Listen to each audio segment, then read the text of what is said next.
the Ricoh GR3, the Fujifilm X100VI.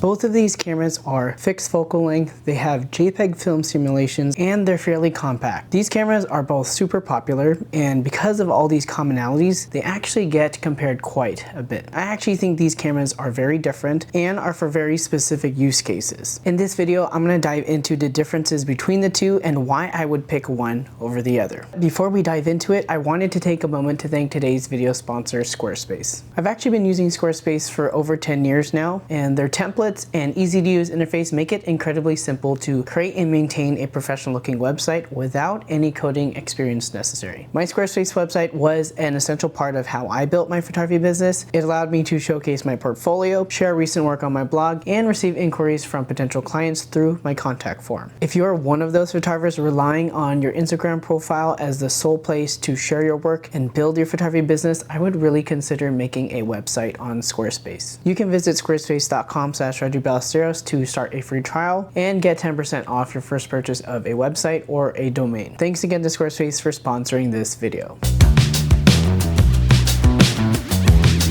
So first up is the X100VI. This camera was announced back in February of 2024, and even people who pre-ordered on the day that it was announced are still waiting for the camera to come in and get shipped out to them. I feel for people who are waiting for this camera, and I wanted to talk about the very specific things that I think, if you care about these, that you should still stick with your pre-order or go with the X100VI.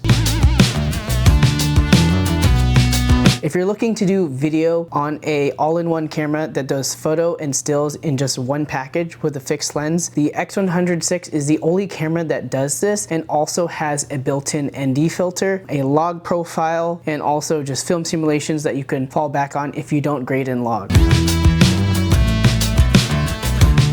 If you're looking for a more fun experience, or if you're looking to be more connected with your camera with the tactile controls and the dedicated exposure dials, the X100VI has this edge over the Ricoh GR cameras. You have the ISO dial, you have the shutter speed dial, and of course you have the beloved aperture ring. Overall, it's just a much more ergonomic form factor to take photos.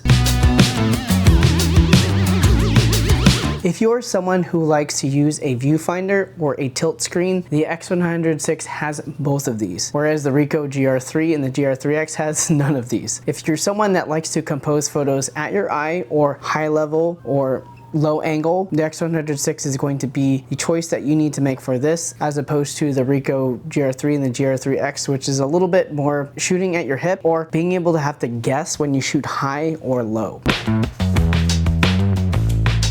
The next feature is one that a lot of people don't talk about: flash. And not just specifically that it has a built-in flash, but one, it has a leaf shutter, which means you can use flash at very high shutter speeds and shut down the ambient light using either the built-in flash or another flash. Leaf shutter allows you to do this without an ND filter, but it also has a built-in ND filter. So there's a lot of versatility to changing your exposure with flash. And last but not least about this flash concept, the X100VI and Fujifilm cameras allow you to turn off the preview exposure so that you can use flash and still be able to see what you're doing. The Ricoh, on the other hand, has no way to turn off the preview exposure, which is really annoying when you use it with flash because it darkens the screen all the way if you're going to underexpose. It makes it hard to compose the photo, makes it hard to focus the photo, and overall it just seems like an afterthought about Ricoh cameras being used with a flash.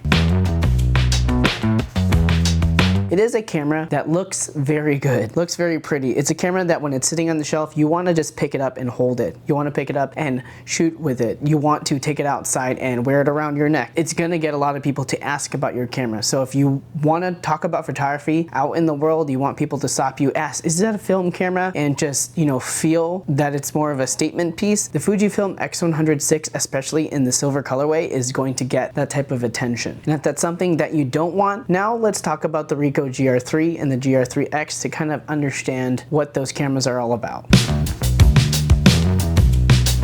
The first thing you'll notice about the Ricoh system is that it is very minimal. It's just a point and shoot black camera, no dials, no nothing, and that makes it very, very stealth. Not in a sense that people can't see you using the camera, but it's not as loud saying like, hey, this person has a camera as the Fujifilm X100VI. So it looks more like a tourist camera or, you know, something a little bit more casual, but what people don't realize who are not photographers is that it has the same APS-C capabilities and a very sharp lens to be able to photograph high quality image in a very unassuming package.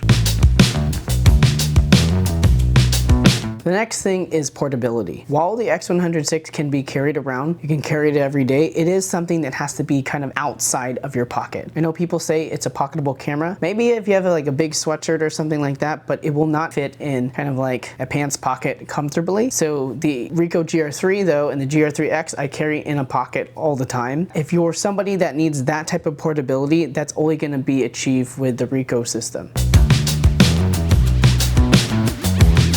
Sharpness. The Ricoh GR3 and the GR3X lenses are extremely sharp. They're way sharper than anything on the X100VI, and they rival some of the Fujifilm top tier pro lenses. This lens is super sharp at 2.8, and when you stop down, it just gets even sharper to the point where the images sometimes for me are a little bit too sharp. So for me, I have the HDF version of the cameras, and I also use a Cinebloom with an external adapter to attach it to my camera just to calm down that digital look a little bit. But if you're someone that really loves sharpness, the Ricoh system is where it's at. If you edit RAWs in Lightroom, the Ricoh system is also going to be where it's at because the Fujifilm still has these weird sharpening bugs in Lightroom, unless you're someone who uses Capture One. Overall, if sharpness is your goal, the Ricoh hands down is the better recommendation over Fujifilm X100VI or really just any Fujifilm camera with an X-Trans sensor.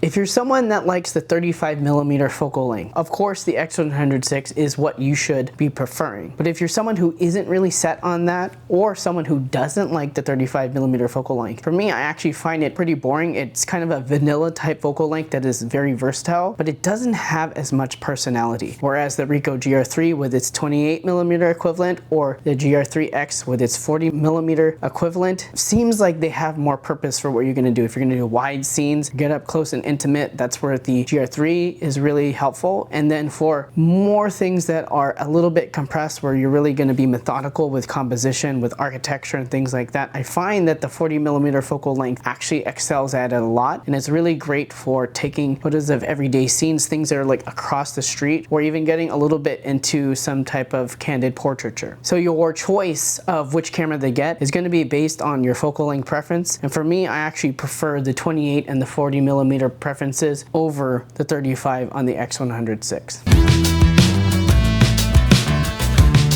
The last reason why I would recommend the GR3, the GR3X over the X100VI is plainly just because of availability. It is super hard to get the Fujifilm X100VI, let alone any Fujifilm camera at this point. But the Ricohs, they're increasing in popularity because of content creators talking about them as a viable alternative to Fujifilm cameras. They're a little bit easier to get. They're a little bit easier to track down. And if they're going to be marked up, they're not going to be marked up past $2,000. If you're someone that's looking to get a camera now, I would look at the GR3 and the GR3X.